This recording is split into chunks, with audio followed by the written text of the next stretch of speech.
আজকের ড্রয়িংটা শরৎকালের সিনারি নিয়ে। তোমরা সকালবেলা উঠে সূর্যটার দিকে একবার তাকাবে, আর যখন অস্ত যাবে সূর্যটা তখন তাকাবে। ওহ, এত মনোরম না, কি বলবো।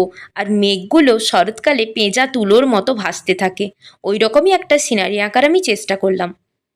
প্রথমে আমি একটা স্টোন নিয়ে নিয়েছি, তারপর ওটাতে আমি ব্লু কালার দিয়ে নিয়েছি দু সাইডে।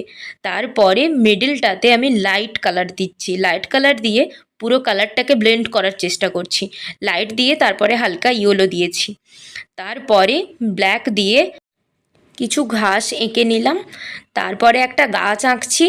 এটার ফুল ভিডিওটা তো আমার শর্টসে দেওয়া সম্ভব হয়নি, তাই ফুল ভিডিওটা দেখার জন্য এই শর্টসের রিলেটেড ভিডিওতে তোমাদের যেতে হবে। ফুল ভিডিওটা আর পুরো ড্রয়িং টেকনিকটা ওখানেই দেখানো আছে। আজকের এই ভিডিওটা কেমন লাগলো অবশ্যই তোমরা কমেন্টে জানিও, আর ভালো লেগে থাকলে like, comment, share and subscribe. আজকের মতো